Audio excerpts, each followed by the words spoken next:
Alright guys, so like I was saying before, one of the main things is to make sure that the chain on the door is secure.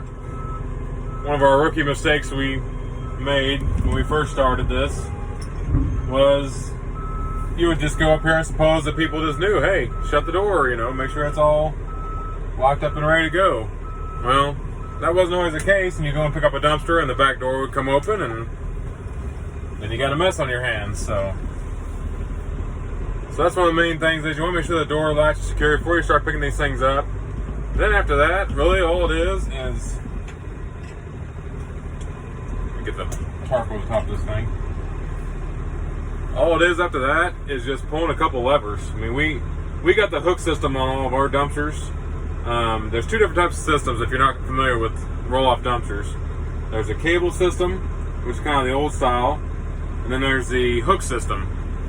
The hook system is basically, to me it was the only way to go whenever we were shopping for these things.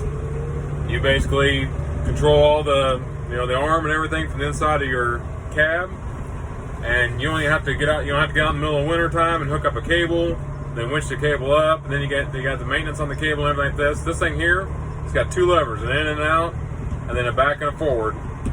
And basically, you lower the arm, it grabs onto a hook that's on the dumpster, and then you pull it up on the truck and push it forward to lock it in position, and you're good to go. And we actually have modified our tarping systems to where we don't have to get out the tarping thing anymore. We just flip a button and pull a lever, and it will tarp it for us, and then we're good to go on down the road. We can probably be in and out in, most times under a minute. Where these cable guys, they got to get perfectly lined up.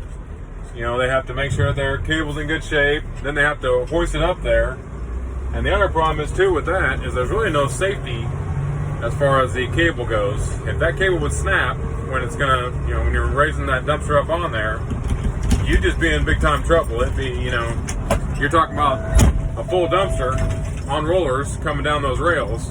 And if you're parked up next to somebody's house, if you're, in a condensed area where you are a lot of times with roll-off dumpsters, you could cause a lot of damage if something like that would happen. So we just thought the Hooklift was a lot safer option, a lot better option, a lot faster option for us. It helps us get more dumpsters done in a day, more efficiently. And cost-wise, it was actually just as cheap, if not cheaper, than the cable system. You can get the hooks on a smaller truck if you want, and it just made things a lot more profitable for us in the long run. And you see a lot of guys going to this hook system now. It's starting to get more and more popular, because the other thing with the hook system is you can actually put the roll-up dumpsters in a lot tighter spots. If we had to, we could take this dumpster, we could dump it off in front of our garage door, open the garage door, and we can actually push the dumpster into the garage for people if we want to. Now, we don't tell people that because we don't want to put our dumpsters inside a garage, because it just makes it more pain in the butt to get it out, and then you gotta worry about if something happens to people's floors. Because even though people say, oh yeah, that's fine, put it in there, I'm not too worried about it. Well, they're not too worried about it until something happens to their floor, and then they are worried about it. But that's one of the things that we have done to make our business more efficient is to go with this hook system. So it worked out well for us. We use a swap loader hook on all of our trucks. They got a really good system. We have never replaced a hook. The only thing we've had to do is replace maybe a couple hoses. And we've got 4 trucks. We got a 5th truck coming. We got 4 trucks, and I say we probably had to replace hoses, maybe 3 hoses in 5 years on roll-up dumpsters. So that's pretty darn good when it comes to the maintenance and everything on those things. So we're gonna head this one into the transfer station, get it dumped, and we'll get back with you, take a little footage of the transfer station.